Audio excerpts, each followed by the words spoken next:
Cost is a phenomenal issue. Research indicates that land use planning rules, all that bureaucracy, add up to 40% to the price of a house in Sydney and Melbourne. Why shouldn't, therefore, housing affordability, housing supply, key worker accommodation, social housing, affordable rent, why shouldn't they dominate political debate? Instead, we talk about the voice and a republic and bloody carbon dioxide emissions. Honestly, the developer who's trying to build housing accommodation in the suburbs and the regions has got to pay levies for infrastructure. He pays for the roads, the parks, the guttering, the local services. That's to the state government. And then, quote unquote, developer contributions collected by councils, tens of thousands of dollars, add on to the price of the home. Sydney and Melbourne are amongst the top half dozen most expensive cities in the world when comparing housing prices to average incomes. Let me say this. There's hundreds of multi-million-dollar development applications, hundreds of them, which would generate thousands of homes and jobs, are stuck in the New South Wales planning system alone, as the Productivity Commissioner calls for major change.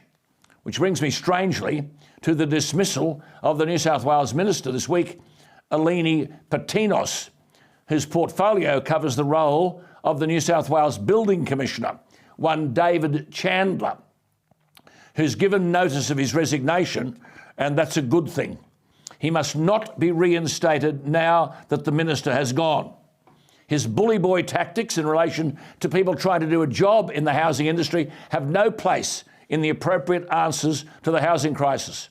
In June, a leaked video of this same building commissioner, Chandler, saw him telling builders he'd given banks, quote, an informal list of certifiers, unquote, which has led some, quote, finding they're unemployable, unquote.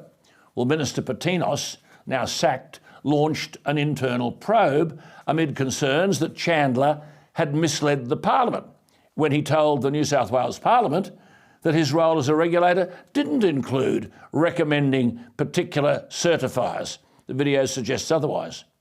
But the point is this.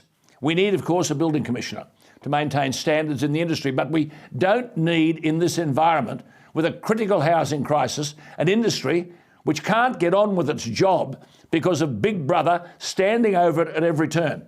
The threats to certifiers is only one example. The same threats, I am advised, are made to developers and financiers. No one will say it, but I will. In New South Wales, at least, the construction industry lives in fear of speaking out. They fear retribution. Under the Building Commissioner Chandler, they felt they were treated like criminals. Some players referred to as grubs. The building industry is the golden goose that lays the record stamp duty revenue egg. It's about to fall over in a way that has never been seen before. And sadly, that means that the great Australian dream for so many Australians will fall over with it.